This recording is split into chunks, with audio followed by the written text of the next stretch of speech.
Tonight on OC News. Voters across California flooded the ballot boxes for Proposition 50. New York welcomes its new mayor who promises change and prosperity. And here at home, the Dodgers were celebrated with a parade throughout downtown LA to congratulate them on their second World Series win. This and more coming up on OC News. This just in tech news. The first responder on police. There's been a lot of collaborative efforts. I feel blessed to be here in Fullerton. Brought to you by the broadcast journalism students at Cal State Fullerton. OC News starts right now. Good evening, Titans, and welcome to OC News. I'm Diana Velchis. And I'm Suhaiti Freyer. Thank you for joining us on the first Wednesday of November. Yesterday, California has passed Prompt 50, which will temporarily transfer power of congressional district maps from the state's independent commission. The passing of Prompt 50 brings new congressional regulations that will take effect in January 2026. Californians plan to redraw the California's U.S. House district boundaries before the 2026 midterm elections. Supporters claim that this is the move that's meant to counter gerrymandering in Republican states and ensure California's maps reflect voters' demographics more accurately. Opponents argue it gives lawmakers the power to draw maps in favor of one party. This past Monday, a UPS cargo plane crashed near Louisville Airport, killing and injuring multiple crew members and sparking a major emergency response. A UPS plane was en route to deliver cargo from Kentucky to Hawaii. However, shortly after taking off, the plane came crashing down near Muhammad Ali Airport, causing a widespread fire. Officials say the crash left 9 dead and 2 in critical condition. Investigators are still determining the cause of the crash and have closed off the site until further notice. Yesterday dawned a new chapter in New York City politics as Zohran Mamdani has been elected as the first Muslim mayor in the city's history. Democratic candidate Zohran Mamdani has been elected as mayor of New York City, winning against former Governor Andrew Cuomo. The election sparked much excitement across the city, especially among the youth who see this as a long overdue step. As mayor, Mamdani promises to feature a rent freeze for millions of residents, universal child care, and millionaires' taxes to fund it all. This week, CSUF is recognizing first-generation college students with a series of events focused on connection, empowerment, and success. Our reporter Miranda Palmas has the story. It's First Gen Week here at CSUF, and I'm here in McCarthy Hall, where Tuffy's Basic Needs is located, and who co-hosted one of the many events that happened today for First Gen Students Week. Being the first in your family to go to college isn't always easy, but at Cal State Fullerton, it's something to be proud of. This week, the campus is celebrating First Gen Week, a series of events honoring students who are paving the way for future generations. It means a lot to me because there's only like a few college students in my family. But if it feels good, my goal is to be a big representation to my family and also the people around me too, in my community. From panels on storytelling to sessions about finding support and belonging, First Generation Titans are sharing what it means to break barriers and build community. Many students say being First Gen isn't just about being the first, it's about creating a legacy. Being a first-gen student means, to me, something that's very empowering, being the first in my family to go pursue higher education. I was the first in my family to receive my bachelor's degree. I'm going to be the first in my family to get my master's, and I'm also going to be the first to pursue a PhD program. So it's very empowering to be the first in my family and kind of serve as inspiration for my siblings and any newer generations within my family that higher education is achievable. So it's very empowering. First Gen Week is more than just a celebration. It's a reminder that their stories matter and that they're not alone on the journey. As First Gen Week wraps up, students say it's not just about who's first, it's about paving the way for those who come next. For OC News, I'm Miranda Palmas. Back to you guys at the desk. Coming up after the break, reporter Jenny Guzman has details on how the recent construction has been impacting the air on campus. And Los Angeles saw its second championship parade in as many years in a row this last Monday. Stay tuned.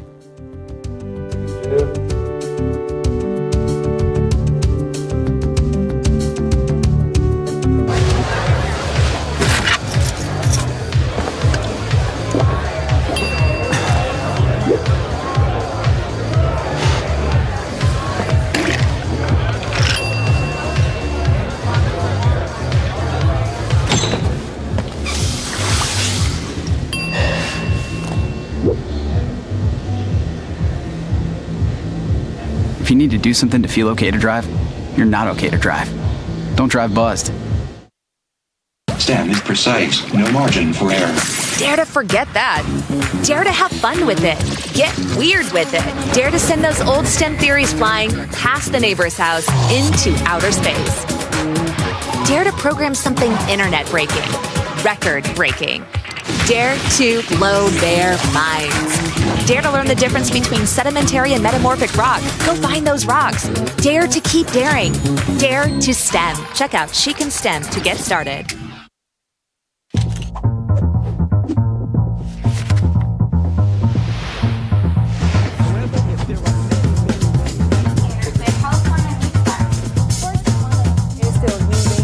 I have a question about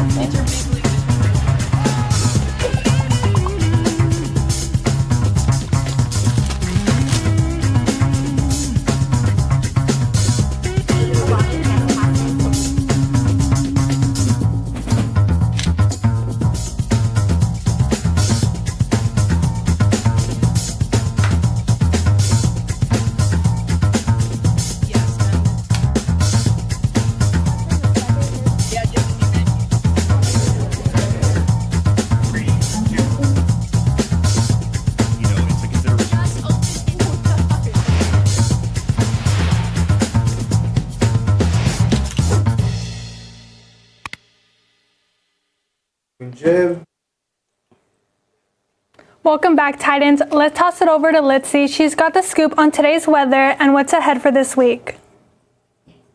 Thanks, Diana. Let's take a look at the highs, lows, and everything in between for today's weather. Right now, it's a comfortable 71 degrees with a low of 54 tonight. Winds are at 2 miles per hour with humidity levels at 58%.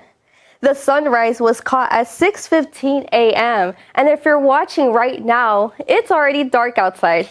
That is because the sunset was at 4:55 p.m. So it was only up for a little while, and that will be the norm for the next couple of months due to daylight savings time. So Titans, don't burn out and make sure to catch your extra hour of sleep after your studies tonight. Looking ahead, we're in for a warm and sunny stretch. For Thursday, it'll be 73 degrees with a low of 55.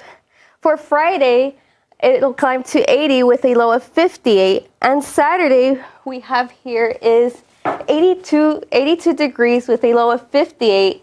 And Sunday will reach its peak to 83 with a low of 59. And Monday, it'll be steady for 82 with a low of 60. It's a perfect week to enjoy sunshine, but don't let the sun fool you. Stay warm and cozy during the night, Titans. And remember, don't let the cold bother you anyway. Now let's take a look at air quality and the impact on students' health. Jenny Guzman has more. It's something you do all day, without even thinking about it. Breathing in fresh air. It's an effortless task, but take a moment to think about all the particles your lungs could be taking in. Primary pollutants like dust can linger in the air and pose a serious threat to student health, especially with Cal State Fullerton's active construction projects this semester. Under certain lighting, you can see like the air is just not clear. There's dust everywhere, and you can see it on the streets too. So I feel like I haven't noticed it just yet, but with time, you might start feeling like you're coughing a lot, maybe your lungs are a little irritated. The official U.S. Air Quality Index, AQI, shows that Fullerton falls in a moderate category for particle pollution, with higher AQI values meaning worse air quality. The ongoing exposure to breathing in manure, smog, and dust can lead to serious health concerns for students, especially for those living on campus. Well, I live in Elm, which is the closest to the construction where they're building the newer dorms, and it's very smoggy. Every time you walk out of the building, you get hit with smog, and not just like the loudness of all the construction, it's just very hard to breathe sometimes. Lots of dust. You feel kind of stuffy most of the time. Experts like Air Now recommend staying indoors and even limiting time outside when air conditions are poor or even moderate. Taking alternate routes to class to avoid construction zones is also an option. Reporting for OC News, Jenny Guzman. And that is all I have for today. Back to you guys at the desk. Fullerton's men's soccer is heading to the Big West Championship tournament. Noah Scherson caught up with head coach George Kuntz to see what fans can expect for this matchup. After a long and strenuous season, Cal State Fullerton's men's soccer team has made it to the first round of the Big West Championship. Their first opponent, the gritty UC Davis Aggies. This matchup comes after Fullerton lost to Davis earlier this season in heartbreaking fashion. It was, 10 days ago, 2 weeks ago, we had the last game. So it's pretty fresh in our memory of them celebrating on our field. And I don't think the guys will forget that. The Titans were missing Big West Offensive Player of the Year Mario Carlos for the previous matchup after he received a red card versus Northridge. But it definitely is a little bit different when you have the Offensive Player of the Year in the entire conference playing. Facing elimination with their backs against the wall, the Titans have to give their all to continue their season. And for a lot of these guys, this is the last time they'll play here this year. I think everybody's going to be, it's going to be heavy metal. The guys are going to be it's going to be a lot of shots. It's going to be a lot of opportunities. You're going to see a very fun game. If Coach is right about this being a heavy metal matchup, be ready for some Black Sabbath or some Iron Maiden tonight at 7. Los Angeles is on a roll with big games and big celebrations. We'll pass it to sports anchor Emiliano Carbajal for details on the events. Thanks, Diana. Game 7 of the 2025 World Series was one for the ages. The Dodgers were able to successfully ruin baseball and won their 3rd championship in 6 years. The parade, just like Game 7, was epic. The city of Los Angeles was flooded as an estimated 250,000 fans were in attendance to celebrate the MLB's newest dynasty. Not only that, but a rally in Dodger Stadium was also sold out with over 52,700 fans. Shohei Ohtani addressed the crowd by saying, quote, "I'm ready to get another ring next year." The Dodgers would be the 3rd team in MLB history to three-peat. Can they celebrate another parade next season? We'll have to wait and see. This time, next year. Staying in Los Angeles, the Lakers host the San Antonio Spurs tonight, 2 of the hottest teams in the Western Conference, not named the Oklahoma City Thunder. The Spurs are coming in tonight with a 5-1 record, led by MVP and Defensive Player of the Year candidate Victor Wembanyama. Wemby is averaging 27 points, 14 rebounds, and almost 5 blocks. The Lakers are off to an unexpected 6-2 start. LA has seen injuries to LeBron James, who is yet to play this season, and Luka Doncic, as well as Austin Reeves, which will be out tonight. Heroics from Austin Reeves and Luka Doncic, as well as great play from role players such as Rui Hachimura, Jake LaRavia, Mark Smart, and DeAndre Ayton, has kept the Lakers afloat. The winner of tonight's matchup will have sole possession of the 2nd seed in the Western Conference. Big honors this week for Cal State Fullerton's women's soccer ahead of the Big West Championship tournament.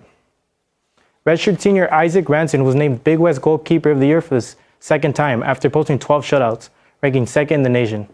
Team captain Isabella Cruz earned all Big West first-team honors for the 2nd year in a row, leading the Big West with 19 points and tying for the most goals with 7.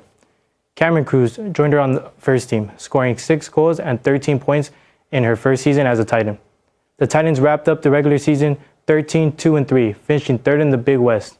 The Titans defeated number 6 Cal State Bakersfield 1-0 on Sunday and will play number 2 Cal Poly in the Big West Championship semifinal in Northridge on Thursday. I have no idea how we're going to guard Wemby tonight, but they won't be able to guard Luka. That's all I have for sports. Back to you guys. Go ahead. Did you see the Dodger game that happened? Personally, I didn't watch it, but I did hear a lot of commotion happening in the streets. It was very quiet on my end, but I really wanted to go to the parade. Did you get to go to that? I didn't go to the parade, but I do wish that the Blue Jays won because sometimes the underdogs deserve a chance in the spotlight too. Yeah, no, go Dodgers. After the break, President Trump sat down with 60 Minutes and spoke on pressing issues and plans for the country. And reporter Jade Givon explored a beautiful event honoring the dead right here on campus. All this and more on OC News.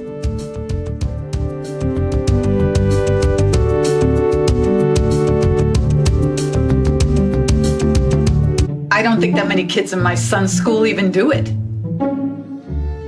He makes fun of his friend who vapes. He would never try it. She's into soccer. She's on the honor roll. She's just not the type. No way. No way. No way. No way, my kid would never vape. Get your head out of the cloud. Today, nearly 8,000 kids will start vaping. Maybe even yours. Learn about the dangers at talkaboutvaping.org. We're all just trying to keep things running for those who rely on us. That's why we don't have time to be sick with the flu. We don't have time for delays. We don't have time for spills. Next. We don't have time for setbacks. Let's be real. Getting the flu shot helps you fight the flu. Get a flu shot for yourself and those around you too. How prepared is your family if a wildfire shows up at your doorstep, or a flood, or an earthquake? You can't just turn away a natural disaster. That's why it's important to go to ready.gov/plan now. It has the tools and tips you need to make an emergency plan with your family. So if disaster comes knocking, Let's go. you'll be ready to help keep your family safe. It's just a pizza. Make a plan today.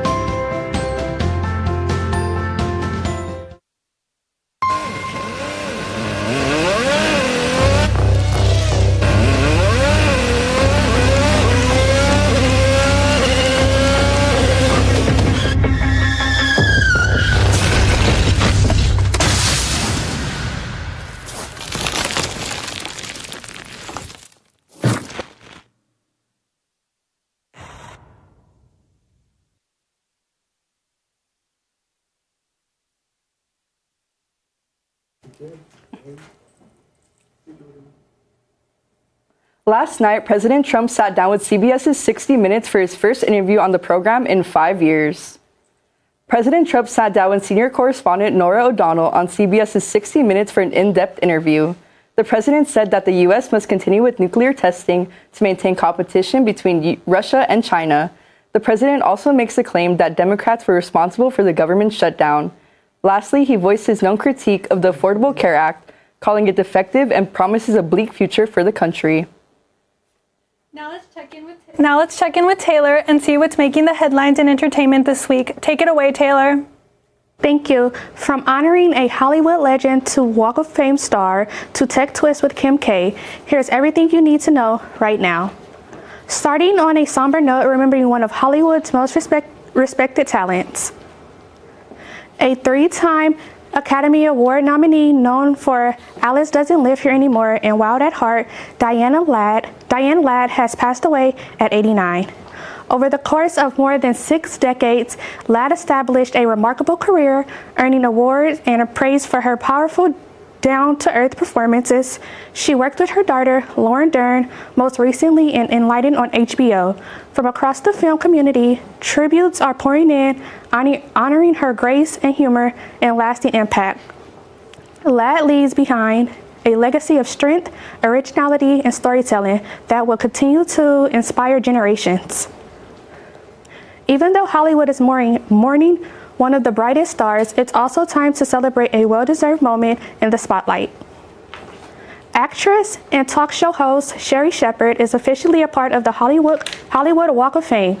The Emmy winner received her star and was recognized for her decades of working in film, comedy, and television, from being a co-host on The View to hosting her own daytime show. Sherri teared up while thanking those who supported her through her journey. She stated that the moment was a dream come true, saying it's never too late to shine. It's a wonderful reminder that hard work pays off. And speaking of hard work, Kim Kardashian is putting in her hours too, but her latest headline recently got social media chatting. Kim Kardashian says she failed one of her law exams and she is blaming it on ChatGPT. The American media personality and socialite joked that she had used the AI tool a few times to assist in her studying, but it didn't actually help her get that A. Social media had a field day with her confession, saying it is one of the most relatable Kim K moments. Despite her failing, Kim is still determined to keep studying to hopefully pass her next exam. Looks like AI can't help you pass those exams. Well, at least not yet. That's all that's buzzing in entertainment this week. I'm Taylor Davis. Back to you guys at the desk. Thank you. Students come together at Cal State Fullerton to honor Dia de los Muertos within the Hispanic community. Across the road here at Cal State Fullerton, people are celebrating Dios de los Muertos, also known as the Day of the Dead. The tradition, which originated in Mexico, honors loved ones who have passed away through colorful altars, music, and offerings of favorite foods. Mecha is a student-run organization that hosts their own celebration of Dios de los Muertos at Cal State Fullerton. We've been a historic organization. We've been on campus since the 1970s. We have our own space on campus, and we fight for basically Chicano now, Latino rights. Many come out to celebrate with friends and loved ones. We put their picture up along with their favorite food, their favorite items. Today I'm putting some fruit because in Dia de los Muertos we believe that their spirit comes, and we want them to have food and stuff while they visit us. For many, the celebration is more than remembrance. It's a reminder that love and culture never die. Many come out to celebrate with friends and loved ones. I think the most rewarding part is just seeing people appreciate our culture, our cultura, because, even if you're not Chicano or Latino or Latinx or Chicanx, you can still be a part of this. With today's celebration, brings a piece of Mexican tradition right to the heart of Cal State Fullerton. It gives chance to students to honor their community and to celebrate. This is Jade Gavan from OC News. Thank you for joining us on OC News this week. My name is Diana Vilches. And my name is Suhaidi Freyer. Make sure to follow us on social media at Titantvcsuf and OC News CSUF. Thank you for watching.